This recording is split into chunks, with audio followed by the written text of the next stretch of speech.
10 साल में पहला बिल वापस गया है, पहला बिल।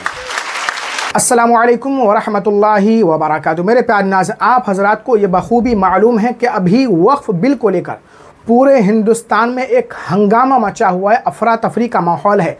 ऐसे माहौल में अबू आसिम आज़मी का एक बहुत बड़ा बयान आया है। उन्होंने कहा है कि हिंदुस्तान की 10 साला तारीख़ में ये पहली मर्तबा है जब पार्लियामेंट से कोई बिल पास नहीं हो सका है। आखिर उन्होंने ऐसा क्यों कहा है, इसकी क्या वजह रही है, आइए पहले हम उनका बयान इस बिल में ये खतरा सबसे बड़ा है कि वक्फ बोर्ड को रबर स्टैम्प बनाना चाहती है सरकार।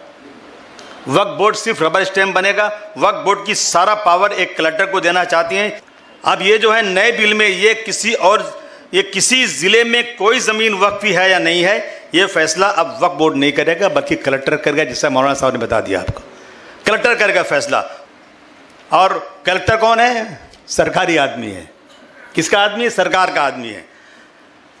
कल अंबानी के घर की ज़मीन जिसका सुप्रीम कोर्ट में केस चल रहा है, और मैं दावे से कहता हूं ये ज़मीन वक्फ बोर्ड की है जी। इस ज़मीन पर सर इब्राहिम भाई करीम भाई खोजा यतीम खाना था। यतीम खाना 1930 में वक्फ बोर्ड की इंक्वायरी हुई, वक्फ की लिस्ट में शामिल है यह यतीम खाना जो 1910 में बना था, 1910 में बना था ये। अब अगर ये बिल पास हुआ तो सरकार जैसा कलेक्टर को हुक्म देगी वैसा ही होगा। मैंने तो कहा था उस दिन ये बिल्डिंग गिर तो नहीं सकती, लेकिन वक्फ बोर्ड के लीजी बनाओ इसको, वक्फ बोर्ड से लीज पर जगह लें। वो अब एक ही हल है कि अंबानी वक्फ बोर्ड के पास आएँ और कहें कि भाई ये ज़मीन आपकी है, मुझे इसको लीज पर दे दो, उसका लीज का भाड़ा हो जाए, दूसरा कोई रास्ता नहीं है। लेकिन ये भी सरकार करना नहीं चाहती है। वक्फ का कानून यह है कि ज़मीन हमेशा वक्फ की रहेगी। कल किसी मस्जिद दरगाह को कलेक्टर, किसी का घर, मौलाना साहब ने कहा किसी का घर कह देंगे ना तो कलेक्टर साहब की बात ही मानी जाएगी। अहमदनगर में गया था, यकीन मानिए एक मस्जिद है, पूरा मीनारा है उस पर। मैंने पार्लियामेंट में उठाया था, आज तक चिल्ला रहा हूँ, अभी तक कुछ हुआ नहीं है। पूरा मीनारा है, उस मस्जिद में पुलिस स्टेशन चल रहा है, बगल में मस्जिद में कलेक्टर ऑफिस चल रहा है, सरकारी दफ्तर चल रहे हैं। जब कलेक्टर को ये फैसला करना होगा तो ये उसको वक्फ बोर्ड को मानेगा नहीं, ये कहेगा कि ये जगह किसी और की है। ये होने वाला है, इसकी इंक्वायरी और कलेक्टर की इंक्वायरी फाइनल इंक्वायरी मानी जाएगी। वक्फ ट्रिब्यूनल में 3 मेंबर हैं, उसे 2 कर दिया है, बराबर, उसे 2 कर दिया गया है। इसका डिसीजन भी आखिरी फैसला माना जाएगा, कलेक्टर का ही फैसला आखिरी फैसला होगा। तो वही होगा जो बाबरी मस्जिद का हुआ, जज ने फैसला कर दिया ना। वहां पे ये कहा कि इसके अंदर ना तो कोई मंदिर का सबूत मिला है, तो 1949 की रात को जो वहाँ मूर्ति रखी गई ये भी क्रिमिनल एक्ट था, और बाबरी मस्जिद का ताला खोला गया ये भी क्रिमिनल एक्ट था। 92 में बाबरी मस्जिद को मिसमार किया गया, शहीद किया गया, ये भी क्रिमिनल था।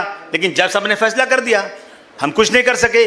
10 साल में पहला बिल वापस गया है, पहला बिल।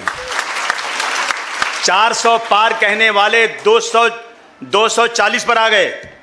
और एक बात खाली थोड़ा सा सोचो, अगर ये 400 पार हो गया होता तो ये बिल पास हो गया होता, बिल पास हो गया होता।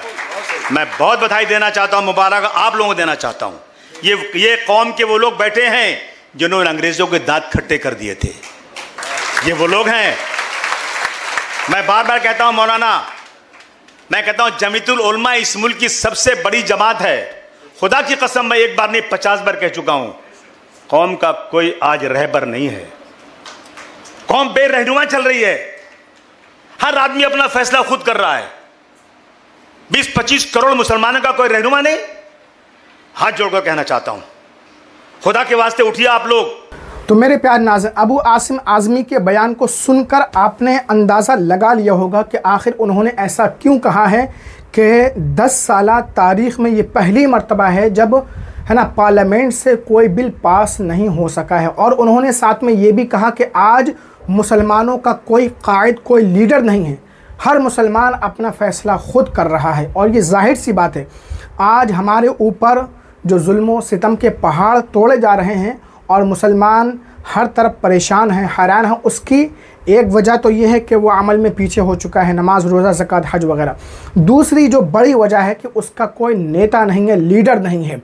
मेरे प्यार नाज़, अभी भी वक्त है, आप असदुद्दीन ओवैसी साहब की पार्टी को मजबूत कीजिए, इम्तियाज़ जलील साहब को जिताइए, उनके कम से कम 10-12 सांसद होना चाहिए। इस वीडियो के बारे में आपकी क्या राय है, कमेंट करके ज़रूर बताएं। अस्सलामु अलैकुम व रहमतुल्लाहि व बरकातहू।